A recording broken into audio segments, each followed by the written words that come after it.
Hello everyone, welcome back to my YouTube channel. आज हम discuss करेंगे हमारा लॉजिकल रीजनिंग का डिस्ट्रीब्यूशन वाला टॉपिक। डिस्ट्रीब्यूशन टॉपिक से आपको एग्ज़ाम में एक क्वेश्चन ज़रूर मिलेगा। इस टॉपिक को अच्छे से समझना। अगर ये वाला टॉपिक समझ नहीं आया तो आपको नेक्स्ट कंसेप्ट जो हैं एलआर के वो भी समझ नहीं आएंगे।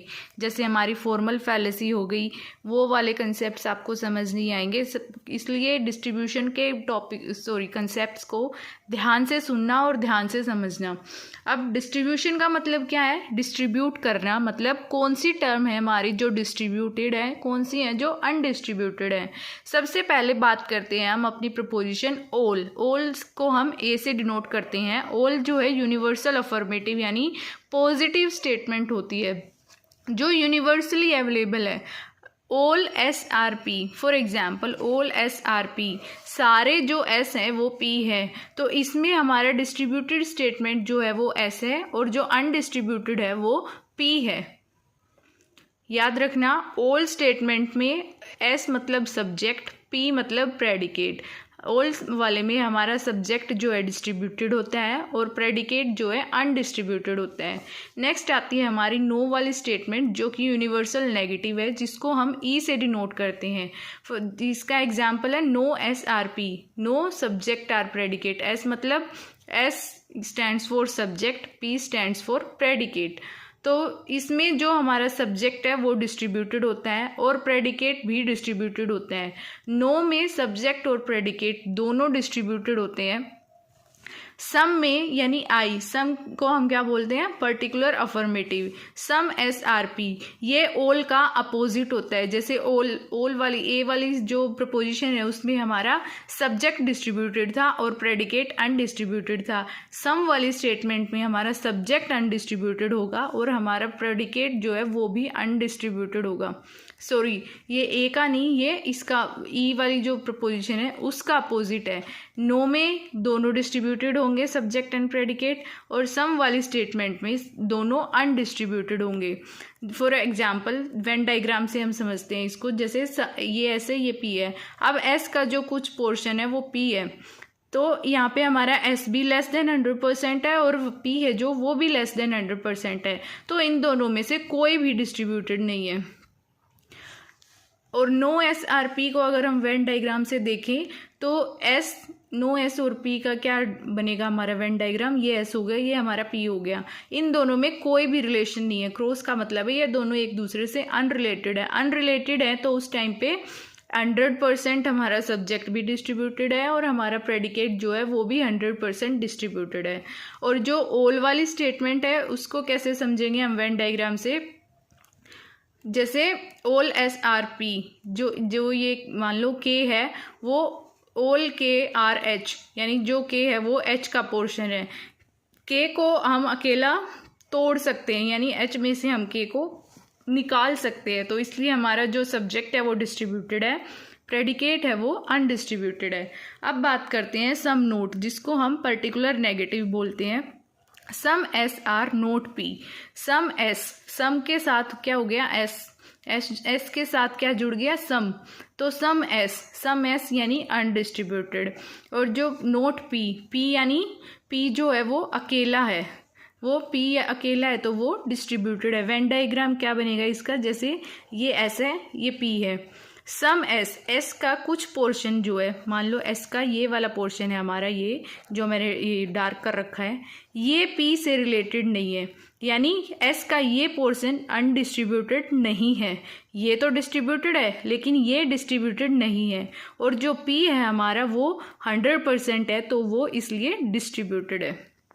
डिस्ट्रीब्यूशन वाले टॉपिक को समझने के लिए ये डायग्राम बेस्ट है। ये वाला डायग्राम आप भी ज़रूर बनाना। एग्ज़ाम टाइम में, रिवीजन के टाइम पे आपको ये बहुत ज़्यादा हेल्प करेगा। सबसे पहले हम एक कॉलम में लिखेंगे हमारे जितने भी प्रपोजिशंस हैं जिनको हम क्वांटिफायर बोलते हैं, A E I O. A stands for all, E no, I stands for some, O stands for some not. अब इनकी क्वालिटी और क्वांटिटी का एक कॉलम हम बनाएंगे। क्वालिटी में जिस ऑल की जो हमारी क्वालिटी है वो पॉजिटिव है यानी अफर्मेटिव है। नो की नेगेटिव है, सम अफर्मेटिव है, सम नोट नेगेटिव है। अब क्वांटिटी की बात करें तो ऑल हमारा यूनिवर्सल है, नो भी हमारा यूनिवर्सल है, सम पर्टिकुलर है और सम नोट भी पर्टिकुलर है। स्टेटमेंट यानी जो एग्जाम्पल हमने देखा था वो एग्जाम्पल देखते हैं। ऑल का क्या एग्जाम्पल देखा था हमने, ऑल SRP, एस यानी सब्जेक्ट और पी माने प्रेडिकेट। अब दो कॉलम बनाएंगे हम, एक डिस्ट्रीब्यूटेड का एक अनडिस्ट्रीब्यूटेड का। ऑल SRP में क्या था, हमारा जो सब्जेक्ट था वो डिस्ट्रीब्यूटेड था और जो हमारा प्रेडिकेट है वो अनडिस्ट्रीब्यूटेड है। तो जो सब्जेक्ट और प्रेडिकेट लिखेंगे हम, डिस्ट्रीब्यूटेड में हमारा सब्जेक्ट डिस्ट्रीब्यूटेड है तो हमने इस कॉलम में सब्जेक्ट लिख दिया। अनडिस्ट्रीब्यूटेड हमारा प्रेडिकेट जो है अनडिस्ट्रीब्यूटेड है तो हमने अनडिस्ट्रीब्यूटेड वाले कॉलम में प्रेडिकेट लिख दिया। ऑल में क्या है, subject distributed, predicate undistributed. No में दोनों ही डिस्ट्रीब्यूटेड है, S and P both distributed, कोई भी अनडिस्ट्रीब्यूटेड नहीं है इसमें। सम में क्या है, सम में हमारा दोनों डिस्ट्रीब्यूटेड नहीं है, मतलब कोई भी डिस्ट्रीब्यूटेड नहीं है, ना तो हमारा सब्जेक्ट डिस्ट्रीब्यूटेड है ना हमारा प्रेडिकेट डिस्ट्रीब्यूटेड है। तो इसमें क्या होगा, अनडिस्ट्रीब्यूटेड है हमारे दोनों। नो का अपोजिट है सम वाला केस और ऑल का अपोजिट है सम नोट वाला केस। याद रखना, ऑल को याद कर लोगे तो सम नोट अपने आप याद हो जाएगा क्योंकि उसका अपोजिट है। नो को याद कर लो, सम वाला अपने आप याद हो जाएगा क्योंकि ये इसका अपोजिट है। सम नोट में क्या है, हमारा ऑल का अपोजिट प्रेडिकेट जो है हमारा डिस्ट्रीब्यूटेड है और सब्जेक्ट जो है हमारा अनडिस्ट्रीब्यूटेड है। वापस से रिवाइज करते हैं एक बार। ऑल वाली स्टेटमेंट में सब्जेक्ट प्रेडिकेट, डिस्ट्रीब्यूशन के टाइम पे हमें दो चीज़ें याद रखनी है, सब्जेक्ट एंड प्रेडिकेट। सब्जेक्ट हमारा ऑल में डिस्ट्रीब्यूटेड है, प्रेडिकेट अनडिस्ट्रीब्यूटेड है। ऑल का अपोजिट क्या है, सम नोट। सम नोट में हमारा डिस्ट्रीब्यूटेड कौन है, प्रेडिकेट, और अनडिस्ट्रीब्यूटेड कौन है, सब्जेक्ट। अब बात करते हैं नो की, तो नो में दोनों डिस्ट्रीब्यूटेड होते हैं। सम जो है नो का अपोजिट है तो सम में दोनों अनडिस्ट्रीब्यूटेड होंगे। आई होप आपको ये डायग्राम अच्छे से समझ आया होगा। इसको अच्छे से करके जाना क्योंकि डिस्ट्रीब्यूशन वाले टॉपिक से एक क्वेश्चन आपको ज़रूर पूछा जाएगा। नेक्स्ट टॉपिक है हमारा स्क्वायर ऑफ अपोजिशन, जो कि एग्ज़ाम पॉइंट ऑफ व्यू से बहुत ज़्यादा इम्पोर्टेंट है। इससे आपको 100% एक क्वेश्चन मिलेगा ही मिलेगा। हर शिफ्ट में स्क्वायर ऑफ अपोजिशन का क्वेश्चन आता है, चाहे वो किसी भी सब्जेक्ट का एग्जाम हो, चाहे आपका सब्जेक्ट पेपर 2 जो है मैनेजमेंट हो, कॉमर्स हो, कुछ भी हो। स्क्वायर ऑफ अपोजिशन से आपको LR में एक क्वेश्चन जरूर मिलेगा। इस टॉपिक को आप किसी भी हाल में स्किप नहीं कर सकते। इसको अच्छे से सुनना और ध्यान से समझना। स्क्वायर ऑफ अपोजिशन जिसको हम SOO भी बोलते हैं, SOO शॉर्ट फॉर्म में बोल सकते हैं। स्क्वायर ऑफ अपोजिशन क्या होता है, प्रोपोजिशंस जो भी हमारी प्रोपोजिशन है, जैसे ऑल है, नो है, सम नोट, इनके बीच की रिलेशन को स्टडी करना, मतलब ये एक दूसरे से कैसे रिलेटेड है उसको स्टडी करना, उसको हम बोलते हैं स्क्वायर ऑफ अपोजिशन।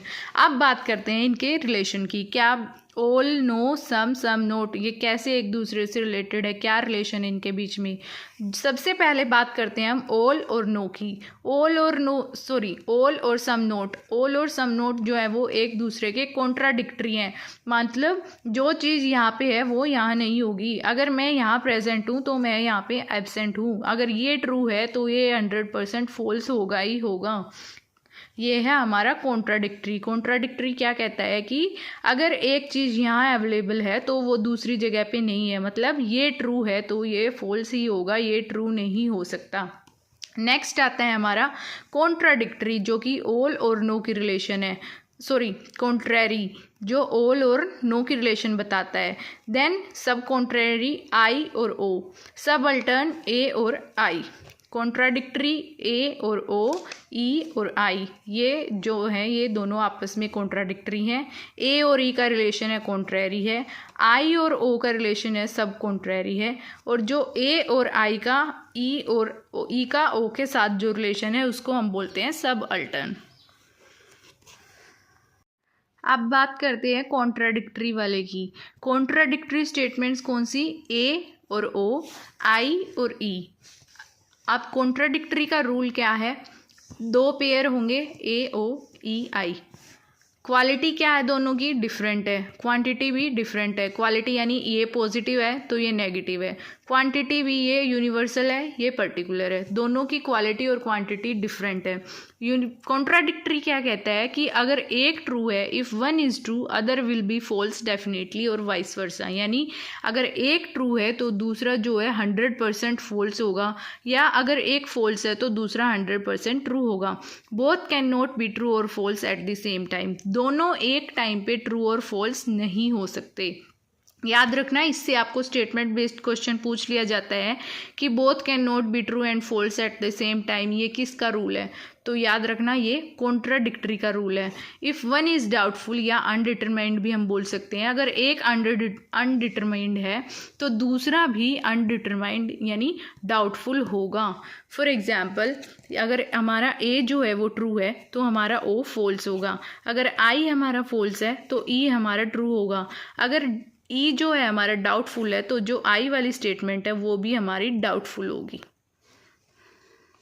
नेक्स्ट है कॉन्ट्रेरी। कॉन्ट्रेरी कौन सा? ए और ई यानी ऑल और नो की रिलेशन जो बताता है उसको हम बोलते हैं कॉन्ट्रेरी। कॉन्ट्रेरी का याद रखना हमेशा ट्रू से स्टार्ट होगा। इसका रूल क्या है? ओनली वन पेयर, एक ही पेयर है। जैसे कॉन्ट्राडिक्टरी में हमारे पास दो पेयर थे ना, ये ए और ओ, ई और आई, इसमें हमारे पास बस एक ही पेयर है, ए और ई। क्वांटिटी दोनों की सेम है, क्वालिटी डिफरेंट है, एक अफर्मेटिव है एक नेगेटिव है, लेकिन है दोनों यूनिवर्सल। तो क्वांटिटी सेम है, दोनों यूनिवर्सल है, क्वालिटी डिफरेंट है, एक पॉजिटिव है एक नेगेटिव है। अब इसका रूल क्या है? अगर ए ट्रू है तो ई जो है 100% फॉल्स होगा, अगर ए फॉल्स है तो दूसरा हमारा डाउटफुल हो जाएगा। Both can not be true at the same time but can be false at the same time, मतलब दोनों एक टाइम पे ट्रू नहीं हो सकते बट एक टाइम पे फॉल्स हो सकते हैं। जैसे अगर हम एग्जाम्पल देखें कि ऑल ए आर बी, या हम एग्जाम्पल लें कि ऑल गर्ल्स आर क्यूट, तो जो नो गर्ल आर क्यूट वाली स्टेटमेंट है वो गलत हो जाएगी। Both can not be true यानी ऑल गर्ल्स आर क्यूट, सारी लड़कियां क्यूट है, तो ये तो हमारी स्टेटमेंट ट्रू है। बट अगर ये हमारे पास फॉल्स दे दिया जाए कि नो गर्ल्स आर क्यूट, तो वो फॉल्स हो जाएगी। नेक्स्ट है हमारा सब कॉन्ट्रेरी। सब कॉन्ट्रेरी जो आई और सम नोट की रिलेशन बताता है। सब कॉन्ट्रेरी हमारा कॉन्ट्रेरी का अपोजिट है। कॉन्ट्रेरी याद कर लेना, सब कॉन्ट्रेरी के रूल्स अपने आप याद हो जाएंगे। कॉन्ट्रेरी ट्रू से स्टार्ट था, सब कॉन्ट्रेरी जो है फॉल्स से स्टार्ट होगा। अब इसके रूल्स क्या है? इसमें भी एक ही पेयर है। सब कॉन्ट्रेरी ये वाला रिलेशन जो है आई और ओ का। क्वांटिटी दोनों की सेम है, दोनों पर्टिकुलर है, सम भी पर्टिकुलर है सम नोट भी पर्टिकुलर है, लेकिन क्वालिटी डिफरेंट है। सम जो है वो अफर्मेटिव है, सम नोट जो है वो नेगेटिव है। अब अगर हमारी सम वाली स्टेटमेंट फॉल्स है तो हमारी सम नोट वाली स्टेटमेंट जो है वो 100% ट्रू होगी। लेकिन अगर सम वाली स्टेटमेंट ट्रू है तो जो हमारी सम नोट वाली स्टेटमेंट है वो डाउटफुल होगी।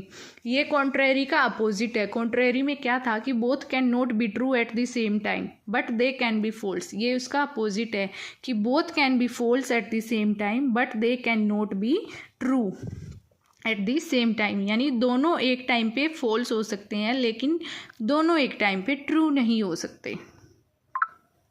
नेक्स्ट है हमारा सब अल्टर्न। सब अल्टर्न कौन से? ए और आई का रिलेशन, ई और ओ का जो रिलेशन होता है उसको हम बोलते हैं सब अल्टर्न। सब अल्टर्न के रूल्स क्या है? इसमें दो पेयर होते हैं, क्वांटिटी दोनों की डिफरेंट है लेकिन क्वालिटी सेम है। क्वांटिटी डिफरेंट कैसे है? एक जो है हमारा एक जो है अफर्मेटिव है, एक जो है नेगेटिव है। एक यूनिवर्सल है एक पर्टिकुलर है। ए हमारा यूनिवर्सल है, आई हमारा पर्टिकुलर है। ऐसे ही ई यूनिवर्सल है, ओ पर्टिकुलर है। अब इसका रूल क्या है कि ट्रूथ डाउनवर्ड, ट्रूथ हमेशा नीचे की तरफ, जैसे सच को हमेशा दबाया जाता है तो ट्रूथ डाउनवर्ड, फॉल्स अपवर्ड। झूठ को हमेशा लोग बढ़ावा देते हैं और सच को हमेशा दबाया जाता है, तो truth downwards, false upward. Diagram से इसको समझते हैं हम। जैसे ऑल और आई की जो स्टेटमेंट है, अगर हमारी ऑल वाली स्टेटमेंट ट्रू है ट्रूथ डाउनवर्ड तो सम भी ट्रू होगा। जैसे ऑल गर्ल्स आर क्यूट, सारी लड़कियां जो क्यूट हैं, तो सम गर्ल्स आर क्यूट वो भी ट्रू ही होगा, क्योंकि ऑल ट्रू है तो सम भी ट्रू होगा, याद रखना। लेकिन अगर सम ट्रू है, जैसे हमारे पास एग्जाम्पल है कि सम गर्ल्स आर क्यूट, कुछ लड़कियां जो हैं वो क्यूट हैं, तो ऑल गर्ल्स आर क्यूट ये हमारे पास डाउटफुल हो जाएगा, क्योंकि ज़रूरी तो नहीं है कि सारी लड़कियां ही क्यूट होगी, तो इसलिए हमारी जो ऑल वाली स्टेटमेंट है वो डाउटफुल हो जाएगी। अगर ऑल वाली स्टेटमेंट हमारी फॉल्स है तो आई वाली स्टेटमेंट हमारी डाउटफुल हो जाएगी। और अगर नीचे फॉल्स है, जैसे some girls are not cute है हमारे पास, एग्जाम्पल मानते हैं हम कि some girls are not cute, ये स्टेटमेंट जो है हमारे पास दे रखी है ये फॉल्स है, तो ऑल गर्ल्स आर क्यूट वाली स्टेटमेंट भी फॉल्स हो जाएगी, क्योंकि सम गर्ल्स जो हैं वो क्यूट नहीं है, तो इसलिए ऑल गर्ल्स क्यूट नहीं हो सकती। कुछ लड़कियां क्यूट नहीं है तो सारी लड़कियां भी क्यूट नहीं हो सकती। अगर ये फॉल्स है तो ये भी फॉल्स होगा, याद रखना। ट्रूथ डाउनवर्ड, अगर ये ए ट्रू है तो आई भी ट्रू होगा, और फॉल्स अपवर्ड यानी आई फॉल्स है तो अब जो हमारी ऑल वाली स्टेटमेंट है वो भी फॉल्स होगी। और अगर ये ऑल फॉल्स है तो डाउटफुल होगा आई वाली स्टेटमेंट यानी सम वाली स्टेटमेंट, और अगर सम वाली स्टेटमेंट ट्रू है तो ऑल वाली स्टेटमेंट जो है वो डाउटफुल होगी। ये सारे रूल्स आपको याद रखने हैं, कॉन्ट्राडिक्टरी, कॉन्ट्रेरी, सबअल्टर्न वाले सारे रूल्स याद करना। इससे आपको एक क्वेश्चन एग्ज़ाम में जो है पूछा जाएगा, 100% पूछा जाएगा। ये वाला टॉपिक आपको ज़रूर कवर करके जाना है, इस टॉपिक को किसी भी हाल में स्किप नहीं करना है। आई होप आपको ये टॉपिक समझ आ गया होगा। अगर नहीं समझ आया तो आप लोग अपनी क्यूरीज जो है कमेंट कर सकते हैं, और नेक्स्ट वीडियो में हम डिस्कस करेंगे हमारा फैलेसीज वाला टॉपिक।